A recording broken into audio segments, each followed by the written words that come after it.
All right, we'll start off with the RISC Zero presentation. Hi, my name is Rami, and we called our proposal for Optimism Zeth. So this is a quick crash course on how Zeth is made and how it works. We'll be just first briefly introducing what the RISC Zero ZKVM is. That's what Zeth is based off of. How we build Zeth on top of the ZKVM. Just for Ethereum, and then how we went on to derive OP blocks in the same way, and from the Ethereum L1 blocks, and finally a brief overview of how this all fits together to create fraud proofs on Ethereum.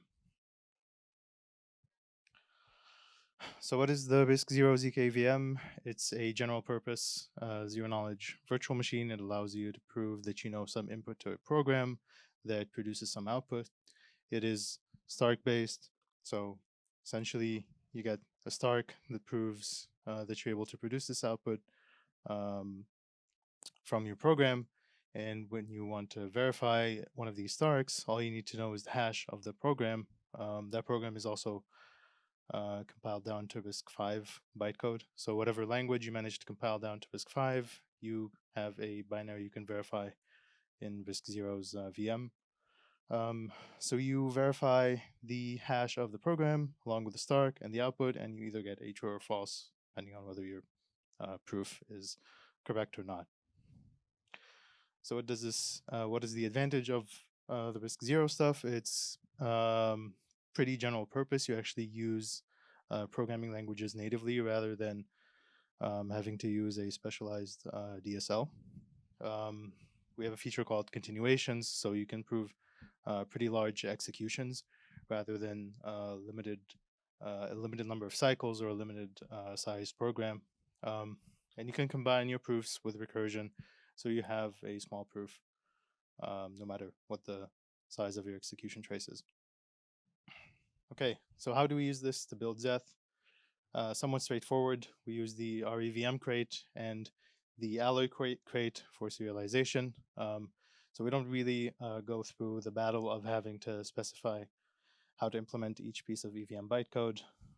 We just use the existing crate for it. However, we have to also glue this together in a verifiable manner. So the way REVM works is it interprets EVM bytecode, but it also defers to whatever is running it to access storage. So we provide our own implementation of the Merkle-Patricia trie, which is optimized to only provide provable storage for the locations that are accessed during execution. So a quick overview of like this runs in a two-phase approach. The first is called pre-flight, which is basically not ZK at all. It's just running the block derivation natively and monitoring what storage is accessed, and then requesting from any good old RPC node Merkle inclusion proofs for those locations. And then in the second proving stage, these storage proofs and everything that was recorded is actually used to provably derive one block from its predecessor. So going into the code, we have these two main blocks that we can just go see on GitHub because it's all open source all around.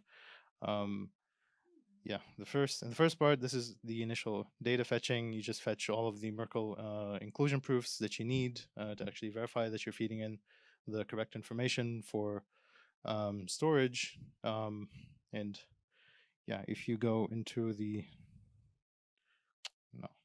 you go into the details of that. Yeah, so this is the actual get initial data method. And yeah, the main thing happens here. We just initialize this builder. We have a builder pattern because we're building native Ethereum blocks and we're also building OP blocks, and we're not going to duplicate code. We have some nice strategy in place. So we create our block builder and we give it the database, the provider DB, which runs on the host. We gather the proofs that are used that let you access the data initially and that you can use to check the data after execution. We also validate the ancestor headers. So we have to fetch headers for all ancestors that were accessed during execution using the block hash method. So in Ethereum, in Solidity, you can specify that you want the block hash for one of the previous 256 blocks. We do that verifiably as well. And essentially, we just execute and monitor what's going on the host side.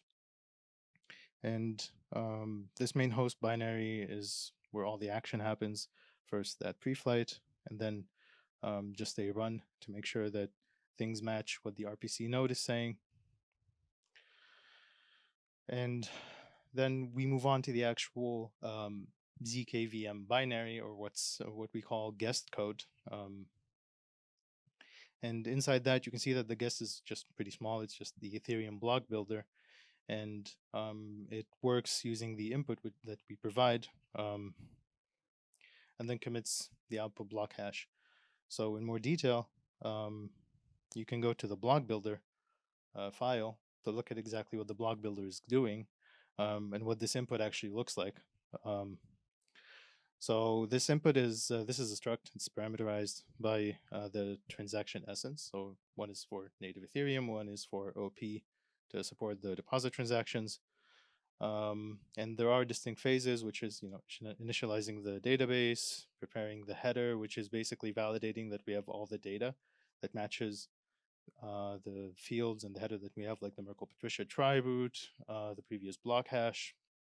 And then this is where all the REVM calls happen, which we feed in all the transactions, rebuild the transaction try, get the receipts, rebuild the output.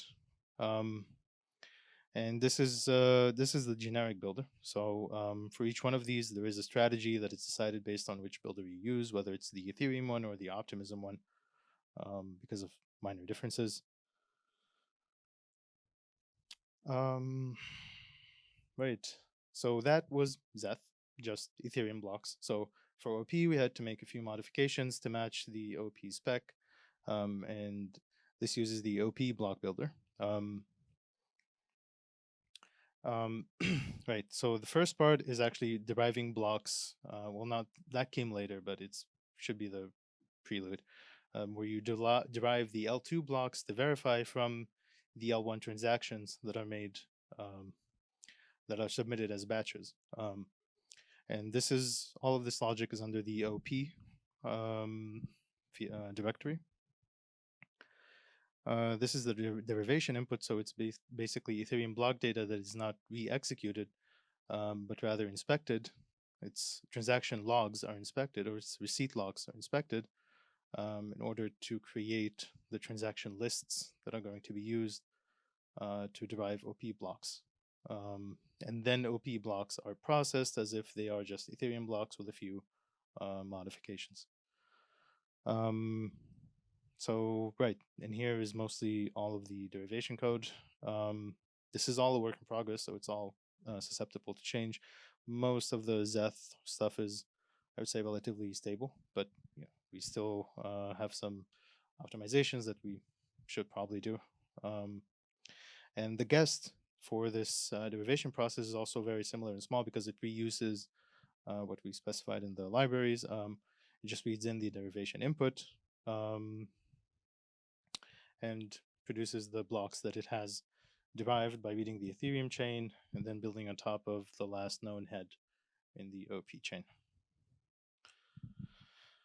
So how does this log processing look like? Well, we use like the same strategy of filtering using the Bloom filters for the events that we're interested in, and only actually process a block or a transaction for derivation if it matches with the filter.